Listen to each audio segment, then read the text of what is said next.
Good morning, dear students.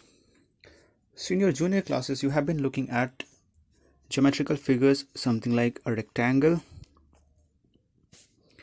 a square. So let this be a square.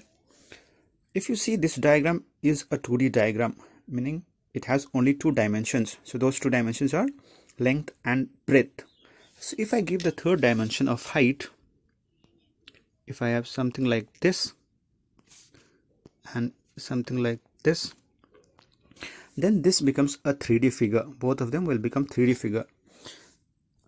So when a rectangle is given a height, that figure is called your cuboid, and when a square is given height, it is called cube. So let me just name them properly. So this will be your breadth, this will be your length, and this will be your height. So in this classes or the classes to come, we are going to look at how to calculate surface area, volume, and capacity of these 3D figures. So let me just take on first cuboid. If you see cuboid, if you discuss about surface area, so how many surface area can I have? The surface area I can have is first will be length into breadth. If you are speaking about the like this, something like the floor, so this will be L into B. Again, I'll have one more on the top, so that means this part it will be there, so this will be plus LB. Again, I will have this part, so that will be B into H, and even this part it will be there plus BH. And again, I will have this part, so this will be L into H, so LH plus LH. So if I add all of this, what I'm going to get? I'm going to get the total surface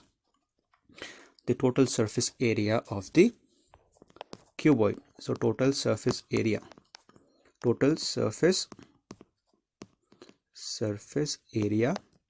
of cuboid. So this will be LB plus LB. I can write this one as 2LB, and BH and BH, again I can write this one as 2BH, and LH I can write this one as 2LH. So let me just take out 2 common. If I take out 2 common, so let me just put it in bracket 2, this will be LB, so within bracket, so this 2 will come out and this 2 will also come out. So I got the formula of total surface area as 2 into LB plus BH plus LH. I hope this is clear with everyone. Now let us try to understand volume.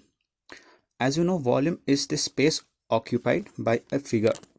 So in case of volume, it will be nothing but length into breadth into height. You can remember it in this way: length into breadth into height.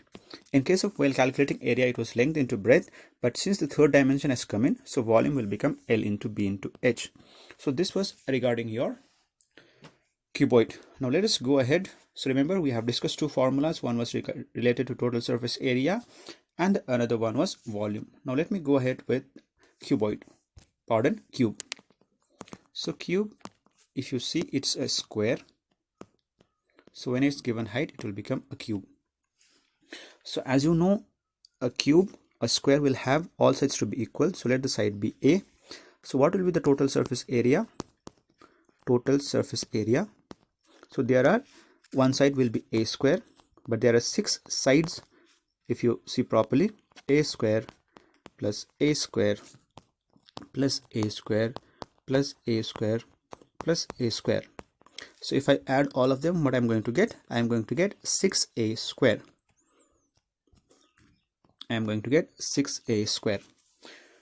Now let us look at its volume.